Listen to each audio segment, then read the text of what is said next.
말씀의 주제는 탕자의 귀향입니다. 이 탕자의 귀향은 오랜 시간 제 책꽂이에 꽂혀있던 책의 이름입니다. 제가 사역지를 그만둘 때 그곳에 계셨던 한 전도사님이 계셨는데 그분에게 특별한 은사가 있었습니다. 그것은 어떤 책을 읽으면 자기가 꼭 이 책을 선물해 줘야 될 사람이 떠오르고 이 책을 읽어야 될 사람이 떠오른다 하시더라고요. 그러면서 저에게 부부에 관한 책과 이 탕자의 귀향이라는 책을 주셨습니다. 제가 아마 탕자처럼 보였나 보죠. 그렇지만 그때 당시에는 그 책이 저에게 그렇게 와닿지 않아서 제가 한 6년 동안을 그대로 꽂아뒀는데 제가 엊그저께 이 책을 펼쳐보게 되었습니다. 이 책의 저자는 헨리 나우엔으로 대중에게도 알려진 국제적인 강사이자 교수, 성직자로 많은 분들이 아시는 상처 입은 치유자의 저자이기도 합니다. 그는 매우 분주한 삶을 살다 갔습니다.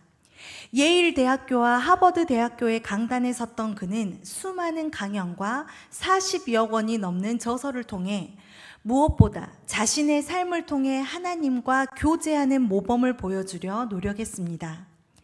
대학에서 가장 최고의 학문과 지성인들을 가르치던 그의 사역의 마지막을 안착한 곳은 이전에 오히려 모든 어려운 학문들이 도리어 거치장스러운 지체장애인들의 공동체 라시드 데이브 브레이크였습니다. 그가 그곳에서 쓴 책이 바로 이 탕자의 귀향입니다. 저자가 탕자의 귀향이란 이 책을 쓰게 된 이유는 렘브란트라는 화가의 그림이 그려진 엽서를 보게 되면서 시작됩니다. 마치 무엇인가에 매료되어 버린 것처럼 말입니다. 그리고 이 책의 겉표지에도 렘브란트 그림을 액자처럼 넣어놨습니다. 렘브란트가 그린 그림의 제목 또한 탕자의 귀향입니다. 다른 시대의 두 거장은 무엇에 매료되어 탕자의 귀향에 빠진 것일까요? 돌아온 탕자는 오늘 읽은 누가복음에 적힌 예수님이 들려주신 이야기입니다. 모든 세리와 죄인들이 예수님께 나아올 때 바리새인과 서기관들은 수군거립니다. 이 사람이 죄인을 영접하고 음식을 같이 먹는다고 말입니다. 그들이 생각하는 죄인인 자들과 함께하는 예수님 또한 그들이 봤을 때는 죄인이며 부정한 자라 취급하고 싶었습니다. 그때 그들을 향해 들려주신 이야기가 바로 오늘 잃은 양을 찾은 목자의 비유와 잃은 드라크마를 찾은 여인의 비유, 그리고 마지막으로 잃은 아들을 되찾은 아버지의 비유입니다.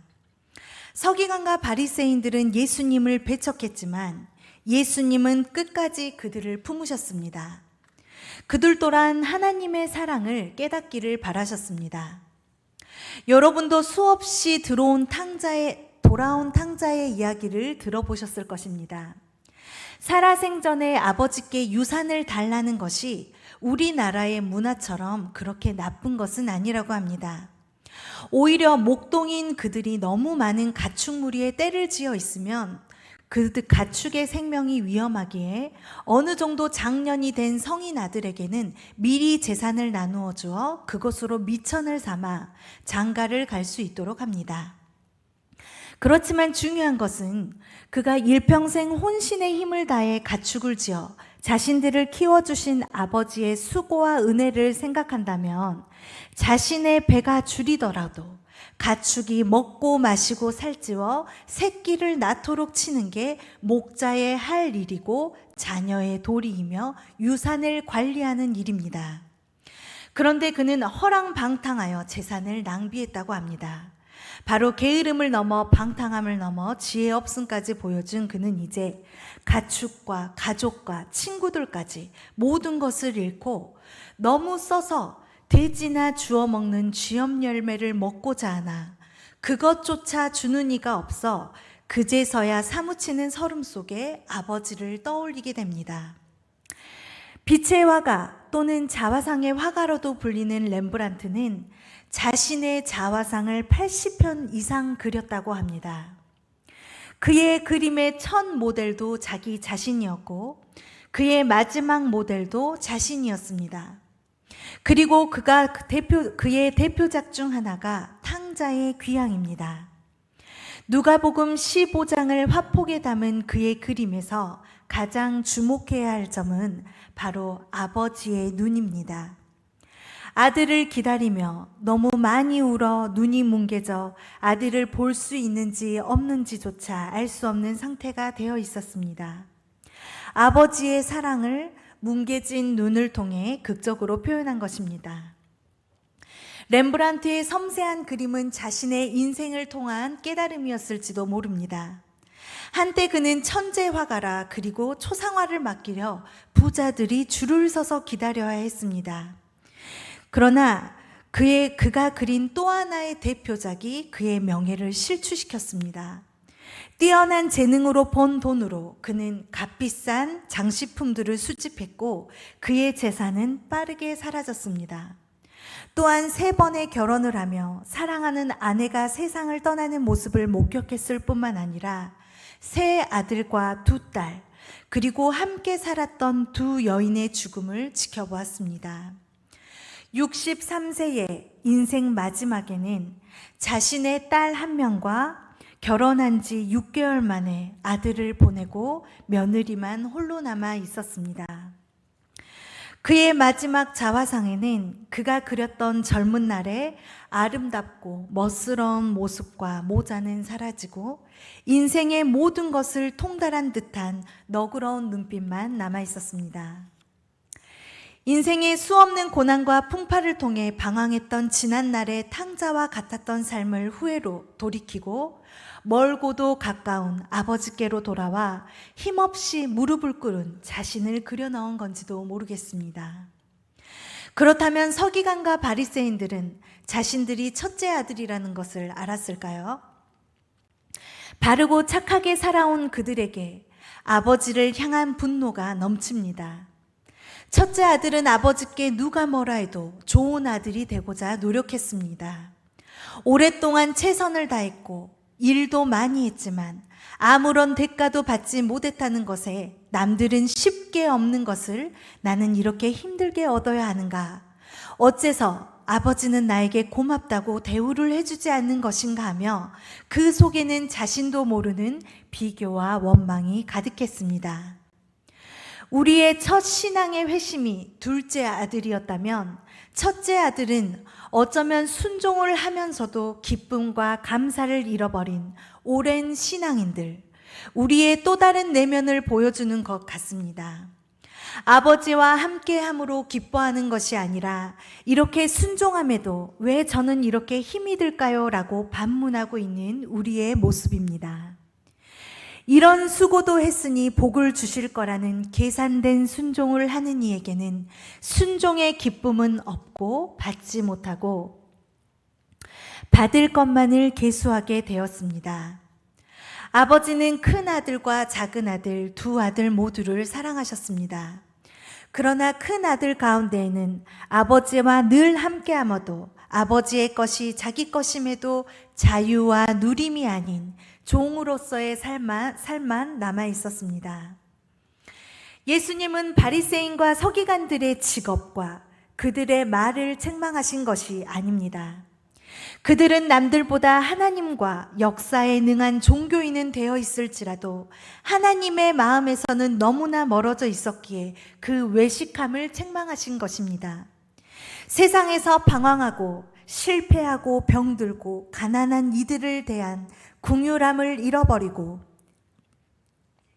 이 땅을 회복시키기 위해 온 예수님을 그들은 같은 편이 아닌 적그리스도라 생각했습니다. 그들이 그렇게 예배를 드리고 부정한 것, 정한 것을 나누며 구분하고 구별했던 것, 그들이 말한 거룩의 최고봉은 사랑이라는 것을 알지 못했습니다. 거룩의 완성은 사랑입니다. 대다수의 사람들은 아버지의 2 아들을 생각했을 때 돌아온 탕자와 같았던 둘째 아들을 자신과 동일시합니다. 그러나 교묘하게 은밀하게 죄 가운데 있는 첫째 아들의 모습은 인정하기 싫어합니다. 인정하지 못합니다. 이쯤이면 이제 깨끗하고 자랑할 만한 본이 될 만하다고 느끼는 내 안에도 여전히 존재하고 더 크고 작은 정도의 차이는 있을지언정 인간이라면 누구나 온갖 가진 약점과 탐욕과 분노, 정욕과 원한, 경박한 행실과 시기심에서 완전히 자유로울 수 있는 사람은 아무도 없습니다. 우리가 하는 사역이나 일이 어려울 때는 늘 긴장감을 가지고 있기에 오히려 죄를 짓기보다는 자신의 약점을 찾아 보완하거나 자책감, 무능감, 열등감을 느끼게 될 수 있습니다. 그런데 사역이 잘 될 때 오히려 더 두려워해야 합니다. 하나님의 하신 일들이 마치 내가 잘나서 된 것처럼 교만할 수 있기 때문입니다. 그런데 그 교만이 무서운 것은 내가 그것을 눈치채지 못하기 때문입니다. 하나님의 기름 부으심은 떠났음에도 은사는 남아 있습니다. 내 교만으로 인하여 하나님과의 관계가 끊어짐에도 사역이 잘 되어질 수 있습니다. 일례로 사탄도 하나님과 떠나 버림을 받았음에도 그의 능력은 오늘날까지도 역사하고 있습니다. 하나님은 우리가 천국에 들어갈 길을 예정하시고 큰 사역을 감당하게 되기를 예정하셨다기보다는 각자를 예수 그리스도를 닮아가도록 예정하셨다는 사실을 꼭 기억해야 합니다. 두 번째는 교정받기 싫어하는 마음입니다. 내가 잘 되고 있기에 모든 것을 잘 하고 있는 것이 아닙니다. 어떤 사람은 그 잘됨을 통해서 오히려 최후의 순간 모든 걸 잃게 된 경우도 있습니다. 가론유다는 예수님의 책망 앞에 자신을 돌이키기보다는 즉시 예수님을 배신해 버렸습니다. 예수님은 예수님의 수제자였던 베드로에게는 사탄아라고 말씀하신 적도 있습니다. 그러나 그는 그 책망을 들을 줄 알았습니다. 그래서 경건한 신자는 항상 자기 스스로를 판단하고 심판합니다. 늘 주님의 은혜를 갈망합니다. 하나님이 우리를 징계하시는 것은 우리가 세상과 함께 정죄받는 것으로부터 우리를 구원하시기 위함입니다. 징계는 또 다른 사랑입니다.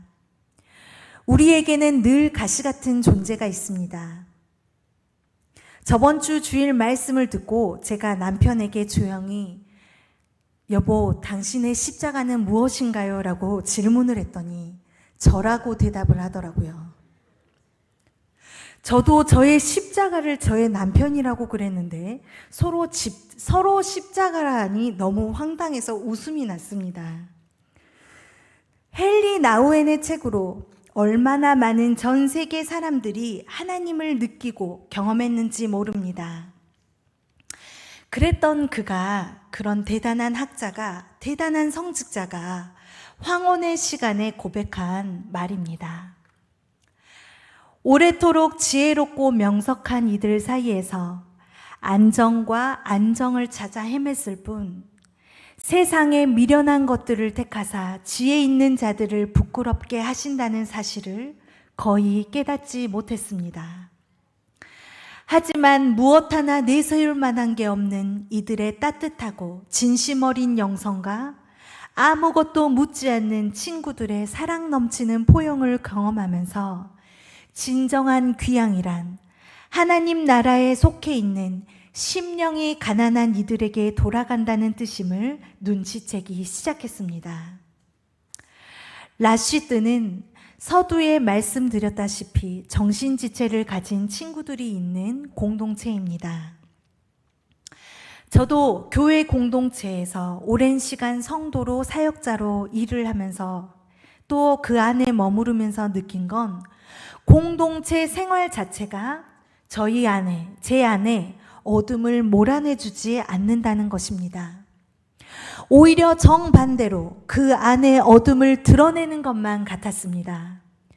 용서와 화해, 치유를 추구하는 공동체 생활을 하면서도 질투, 분노, 거부 또는 무시당했다는 느낌에 시달렸습니다.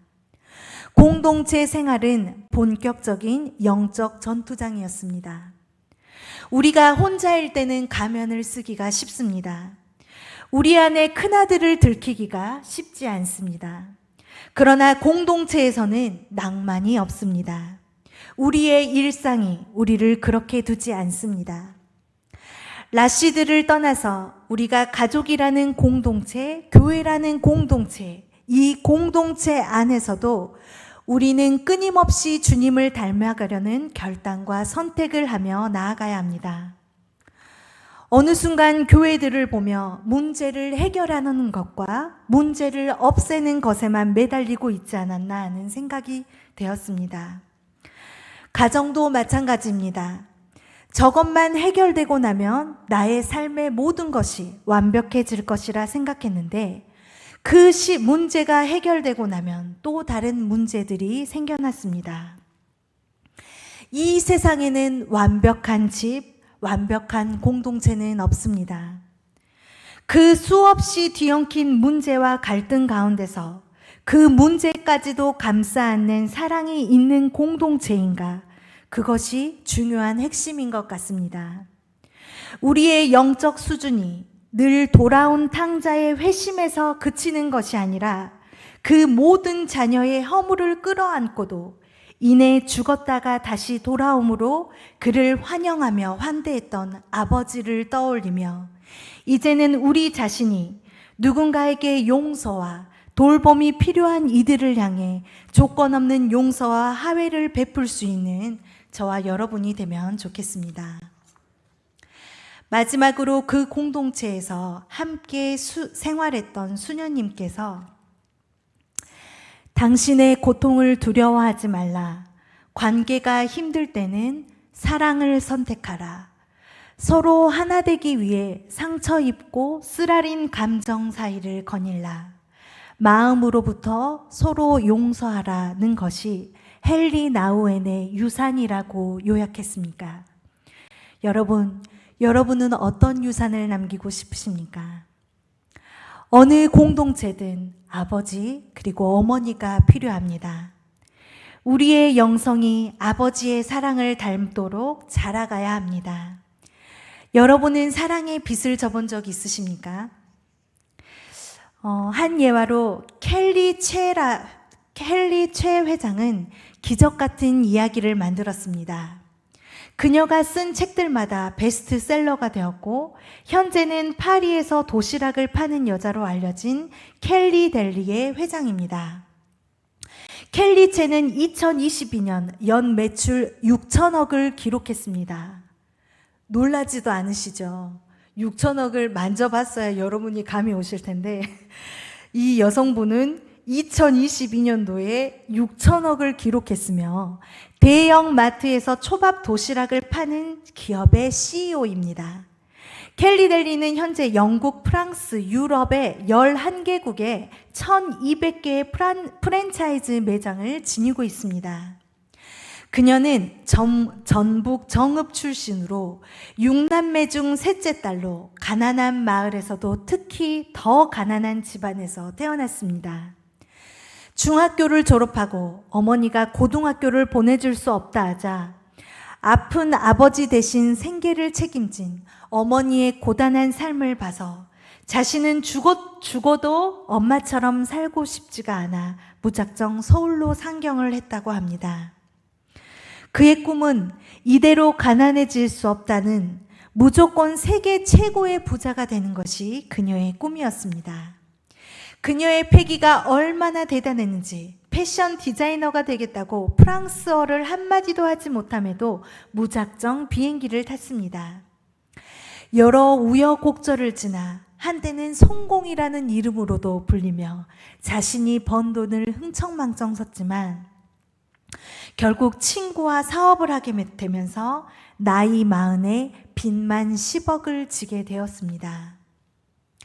빚을 지고 나서 어려운 형편 가운데 2년 동안 집 밖을 나오지 않다가 오랜만에 연락이 된 후배를 만나면서 대화를 하는 내내 이 커피값을 누가 내야 하지만을 생각하고 있다 결국 커피값을 내지 않고 강을 걸어오게 되었습니다.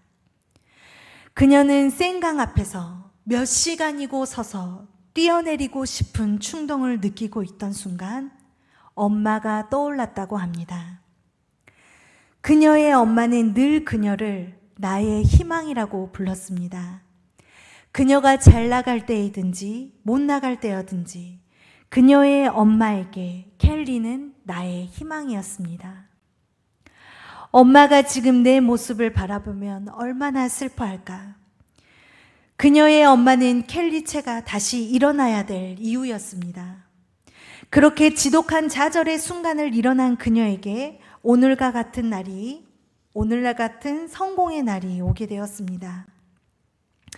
우리는 많은 사랑의 빚을 지며 살아왔습니다. 특히 부모님께는 말로 다할 수 없는 보살핌과 사랑을 받았음에도 그것이 늘 당연하게 여겨졌던 것 같습니다. 하나님께서 한순간도 우리를 돌보시지 않으시면 우리는 살 수 없습니다. 모든 걸 잃고 온 자녀에게 모든 걸 다시 내어준 아버지의 예화를 들려주신 예수님. 오늘 또 우리를 부르시고 초대하시고 용서의 사랑으로 끊어 안으시는 하나님 앞에 전심으로 나아가기를 소망합니다. 예수 피를 힘입어 함께 찬양하시고 기도하시겠습니다.